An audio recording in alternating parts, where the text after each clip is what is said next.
What's going on, guys? It is JS back with another video, and today I have finally finished Bunny Call, literally the whole entire book. I just finished the secret chapter and it looks really it's really good. The ending of the secret chapter is just, it's by far one of the most coolest things I've ever seen from any of these secret chapters. It's definitely in a way spiritual, I can tell you that for a fact. Just like how I'll tell you why later in the video, but anyway, let's go ahead and get right into it. So Larson is sitting at his desk, trying to figure out what he needs to exactly do, and he's been gathering all this evidence, about the Stitch Wraith. He's going over the photos that he got from Phineas's lab, which he does describe it as like a modern day type of Frankenstein lab, which is very interesting. It had like a lot of equipment and also junk that that he barely has like seen before in the past. So Larson is continuing to look through the photos that he found in Phineas's lab, and this part got me very interested. Larson looked at the endoskeleton again. It seemed to have an addition, so part of that dog could have been used on the endoskeleton. Okay, so we have an animatronic endoskeleton linked to a part that came from a Fazbear Entertainment robotic dog. Was he making too much of a link connection, connecting the dots? The dog connected to the Fazbear Entertainment, which was connected to the Freddy murders, and the dog connected to the thing with the sketch face. So that meant Larson's current investigation could be connected to the Freddy murders. So gets you thinking, huh? And also the robotic dog, which they are clearly talking about the robot dog Fetch, if you guys remember from Fazbear Friday number 2. So after that, he goes to the evidence area where basically all the evidence is kept at, and there are 3 boxes, and pretty much I'm guessing that all these boxes possibly has to do with all the stuff that Andrew has possibly corrupted. And it also mentions that in here it said the fire so far in the past, it was almost ancient history in the department, had never been solved. Larson didn't know a lot about it, but he did know that the fire was connected to one of the founders of Fazbear Entertainment, which, as we all know, is William Afton. And if you guys remember from my my previous video that I mentioned, that I posted, that you guys probably have already seen already, the body from the man in 1280 that was charred. So possibly, maybe. So we jump to like a little factory, and Grimm is, I guess, one of the people who are at that factory, and he sees a figure. Now we all know who the figure is, and that is Stitch Wraith. So Jake and Andrew are going there to destroy every single like corrupted thing that Andrew has taken, and it does confirm, I think from this it shows that like I guess a couple days or weeks has passed, and they probably collected all the animatronic parts. So this part is definitely interesting. So I'm just gonna go ahead and mention like what they did before. Basically, I'll give you like a little summary. So they, went out to the places, they got the infected parts, which I think it does confirm that Jake and Andrew, I think it probably mentioned from the previous book that Jake and Andrew got the Ella doll, and also that they also got the plush trap chaser, if you guys remember that. So this part is definitely very, very interesting indeed, and I'm gonna, it's only a page and a half, or 2 pages and a half. It shouldn't be that long, but I'm gonna go ahead and read it to you guys. But yeah, here we go.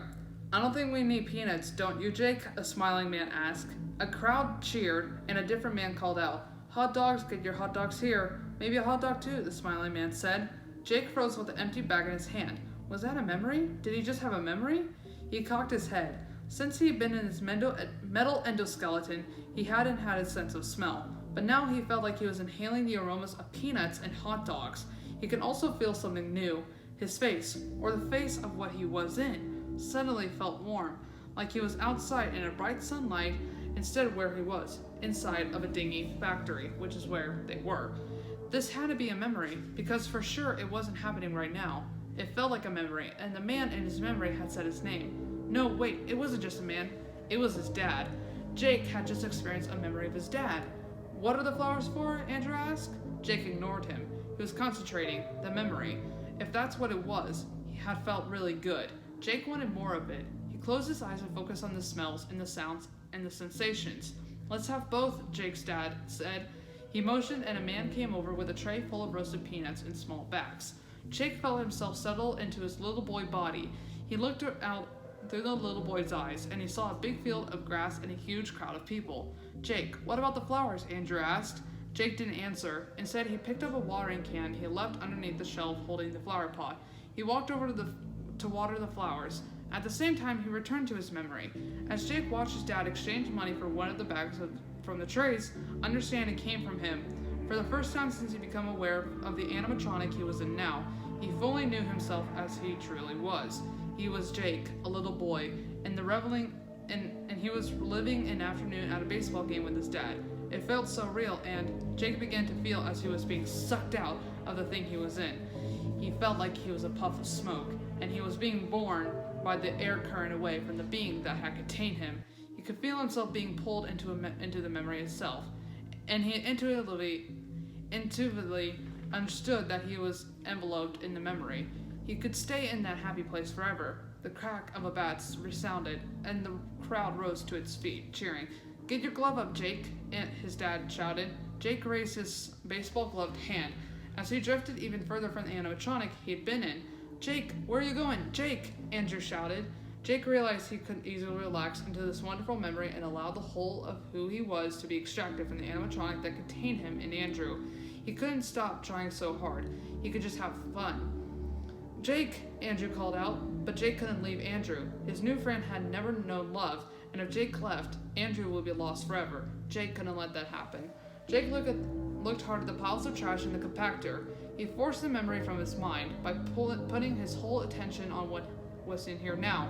He wiped the memory away from this awareness like he was erasing a blackboard. As he did, he settled down into his place in the animatronic. He watered the flowers, and he ignored Andrew's repeated questions. And that's the end of the chapter. Actually, the end of the whole book itself. So, from that, you know how I said it was like sort of spiritual in a way? It was Jake leaving the animatronic to go to heaven. I guess that's a way. I guess they said it's like a way of going to heaven in the FNAF universe, which is definitely interesting. And it did say he was leaving the animatronic, because I think from that memory that he was in, it was trying to set him free once and for all, and not be like this spirit who's, in an animatronic. But he actually realized that, he needs to be with Andrew, especially during this, so that way he can actually, fulfill the thing that they need to do, which is, get rid of all the animatronics that were trash. And, not the animatronics that were trash, but the animatronics that basically were corrupted by Andrew. So, I think that's definitely interesting. Indeed. But yeah, that's it for Buddy Call. Really good book. I enjoyed it a lot. Again, so no FNAF Faster and Friday videos are gonna come next week, but Blackbird will come next week, and then The Cliffs. Can't wait for that. But anyway, thank you guys so much for watching the video. Hope you have enjoyed, and if you guys did, make sure to hit the thumbs up button, make sure to subscribe for more videos, and I'll see you guys in the next one. Bye-bye.